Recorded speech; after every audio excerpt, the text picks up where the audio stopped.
Lahat ho tayo gustong kumita. Tama ba ako? Lahat ng mga Pilipino gustong kumita eh. Lahat tayo gustong kumita na mabilisan. Tama ba ako? So ngayon sa panahon ngayon sa hirap ng buhay, lahat ho tayo gustong kumita. Tama. Papakita ko sa inyo kung paano tayo kikita ng mabilis ho dito sa Global. So ngayon, kaso nga lang, depende sa laman ng bulsa mo. Pero dito, unahan na kita, pag gusto mong karirin ang Global, dapat medyo malaki rin ilalabas mo. Tama? Paano yung buhay? Paano yung ano na yan? Ito ho. Natandaan mo yung isang account? Ang isang account ho, 7,980. Yun po yung halaga ng isang account. Ngayon, kung gusto mo talagang seryoso kung gusto mo talagang pasukin ng inyong karirin ho, huwag ka mag-isang account. Bayaran niyo po yung 7 account. Ito ho. 2, 3, 4, 5, 6, 7. Sa Global po, sa isang tao, pwede kang mag-7 account. Pwedeng 7 account. Or pwedeng 7 ulo. Ngayon, ang maganda nito, ang isang account, 7,980. Pag binayaran mo itong 7 account na to, na nakapangalan lang sa'yo, times 7 din to. Ang halaga ho, 55,860. Yan po yung i-invest nyo. Yan po yung maging investment nyo po dito. Pag gusto nyo kumita ng mabilis. Tanong, anong negosyo pasukin mo sa halagang yan? Pwedeng ipautang mo, tama ba? Kaso kaawin mo sarili mong pera. Pwedeng sari-saris to. Kaso nga lang, utangin ni kumparit ni kumari lang. Tama? Pero ang pinakamaganda mo dito, ito yung in-invest mo. Kikita ka kaagad, minuto lang, babalik sa'yo yung 10,500. Di ba maganda? So ngayon, paano ko ba kinita yung 10,500 na yung buhay? Paano ba? Dito ho, di ba ikaw to? May 500 ka dito, 500 plus 1,500. Hindi may 2,500 ka na. Ikaw pa rin to. May 500 dito, 500 plus 1,500, 2,500 ulit. Ikaw pa rin to. 500 plus 1,500, 2,500 ulit. Ngayon may dalawa dito. O 1,500, 1,500 plus 3,000. Ngayon pag itututal ho natin lahat to, 10,500. Hindi ka pa nag-start. Hindi mo pa inumpisahan yung business. Bumalik na sa'yo kaagad yan. Maganda ho ba? Yes, maganda. Ngayon, ilagay mo sa bangko to. Tutubo ba ganito kalaki sa loob ng isang taon? Hindi ho. Tama? Pero ang kagandahan dito, nilabas mo ngayon din babalik agad yung 10,500. Di ba maganda? Yes, maganda. Ito pa ho. Ang isang account, di ba, may product na halagang 6,700. Ito binayaran niyo po, di pitong 6,700 din. Yes. Nasa 45,000 na worth of product bumalik sa'yo. Unahan ko na ho kayo, sabi ko nga kanina, huwag mong ibenta yung product. Ipagamit mo sa pamilya mo. Kasi para sa akin ho, mahalaga yung kalusugan ng pamilya ko. Kaya hindi ko benta din yan. Ginamit ko ho. Tama? Yan pinaka-importante ho. Sa panahon ngayon, grabe, habang sumasarap yung kinakain natin, umiiksi naman yung buhay natin. Tama ba ako? Oo. Kaya gamitin natin yung supplement. Yung supplement na nakakatulong sa katawan natin. Tama? Ngayon, dito halos bawi na, dalawa pa lang, bawi na. Ngayon, ang isang account, may isang scholar. Ito binayaran mo. 7 scholar din po. 7 scholar. 7 rin po pwede mong paaralin. Tanuhin ko po kayo, kaya mo bang magpaaral ng 7 bata dahil sa perang to? Hindi ho. Hindi mo kaya magpa-graduate ng 7 bata dahil sa perang to. Pero dahil sa perang to, lahat ng to, nasa iyo na. Maganda ho ba? Yes. Ngayon, mayroon ka pang 7 free medical check-up. Plus, mayroon ka pang 200,000 accident insurance. Ngayon, dito ho sa 200,000, karamihan sa ng tanong ng iba, if ito binayaran ko, dapat itong 200 din. Hindi ho. Hindi naman tayo malapusa. Hindi malapusa yung buhay natin. Isa na buhay natin. Tama? Kasi ito, nakapangalan lang sa isang tao. Ulitin ko, nakapangalan lang sa isang tao to. Kaya isang 200 lang. Malinaw. Okay. Bibi nga pa ng 10,000 medical reimbursement. Isa lang din. So ma'am, sir, ito yung nilabas nyo. Ito na ho yung bumalik sa inyo. Bawi, oh. Bawi. Bawi, ho. Hindi ka pa nag-start. Hindi ka pa nag-umpisa. Bumalik na sa yan.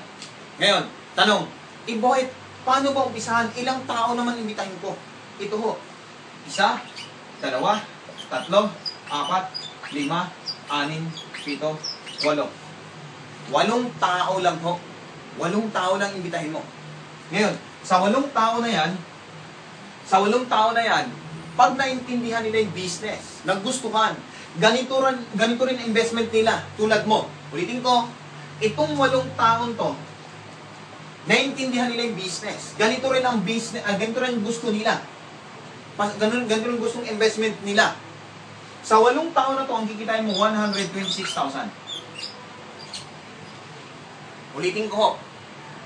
Sa 8 taon na to, pag ganito rin investment nila, 126,000 ang pwede mong sitain. Ngayon, paano kung after 3 months, ganito mo after 3 months, nailagay mo 8 taon to. After 3 months, mayroong ganito. Pwede na ba sa'yo? Ngayon to, ganito po. Paano kung after 2 months, nailagay mo 8 taon to, after 2 months, mayroong ganito. Pwede na ba sa'yo? Pwede na po. Tama? Yun yung kagandahan dito. Ngayon, Boyet, hindi lang naman 8 yung kaibigan ko. Paano kung 15? 15 ang napajoin ko. Higit ba dito kikitain ko? Yes. Ha? Ngayon, anong gagawin natin sa 8 tao? Tulungan lang din natin itong mga to na makahanap silang tingwa 8 tao din. Ulitin ko ho, tulungan natin sila na makahanap rin silang tingwa 8 tao. Itanong, paano kung itong 8 tao na to, itong 8 tao, kumuha ng tingwa 8 tao na ganito rin investment, 1 million ka na. Pwede na ho ba? Ulitin ko, pag itong 8 tao na to, yung first level mo, nakakuha ng tigwa 8 tao na ganito rin investment, ikaw to, 1 million ka na. Pwede na ho ba?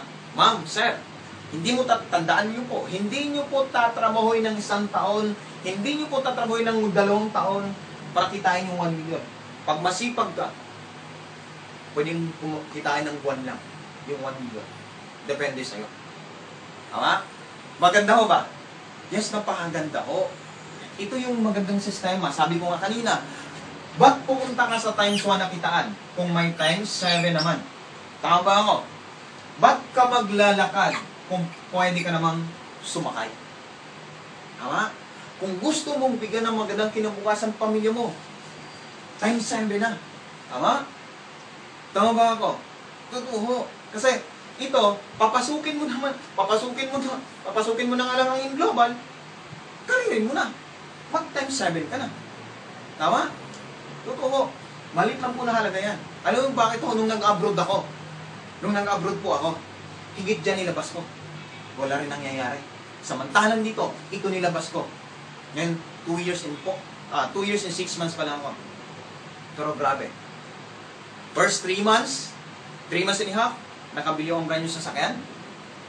Ngayon ho, pag kayo ho, makapaglabas ang brand new sasakyan, masaya po ba kayo? Ako hindi ho masaya. Kung kayo masaya, ako hindi.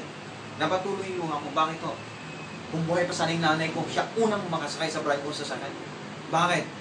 Natili sa isipan ko, walang nanay ko, wala ko sa ibabaw ng mundo ko. Di ba masarap pag buhay yung pangarap at sa buhay yung kompleto yung pamilya? Kung ikaw ngayon, may nanay, tatay pa, huwag mong hayaan na makuha yung gusto mo sa buhay, na wala na sila. Tama? At huwag mong ubusin yung buhay mo sa abroad. Huwag mong ubusin yung buhay mo sa employment. Magnegosyo ka. Tama? Kaya isa lang gusto natin sa buhay. Magkaroon ng time freedom at saka financial freedom. Tama ba ako? Tama? Ngayon, after 2 years, yung pinakapangarap kong Montero Sports, sakay ko na ngayon. Tama? Ngayon, dati nangangarap lang din po ako. Ngayon, grabe. Hindi lang naman sasakyan. Marami pa kaming na-invest. Marami kaming negosyo. Dahil sa inyo. Maraming salamat. Maraming salamat po. Ito, last na ho, bago tayo mag-iwalay. Ngayon, unahan ko na ho kayo. Maraming magsasabi sa inyo, walang kumita dyan, scam, pyramid yan. Tama ba ako? Ma'am, sir, yung magsasabi sa inyo niyan, sila ba ang magpapaahon ng pamilya mo? Sila ba ang bibili ng bigas para papakain ng pamilya mo? Hindi naman eh. Tama? Ikaw pa rin. Lagi mong tandaan, hindi nila nakita yung nakita mo. Hindi nila naramdaman yung naramdaman mo. Tama ba ako? Tama? Kaya huwag niyo pong hayaan. Huwag niyo pong hayaan na yung pangarap mo ngayon, ipapanakaw mo sa kanya. Nabuo na yung pangarap mo. Huwag mong hayaan na ipapanakaw mo sa kanya yung pangarap mo. At isa pa, huwag mong hayaan na ibang tao magmamanay mo ng buhay mo. Dapat ikaw magmamanay, hindi sila. Tama? Kaya dito, pagtutulungan natin. Pagtutulungan natin. Ngayon, hindi mo tatanawin mag-isa to. Kasama niyo po ako. Tama? Kaya maraming salamat at good morning po. Mabuhay po ang lahat. Thank you.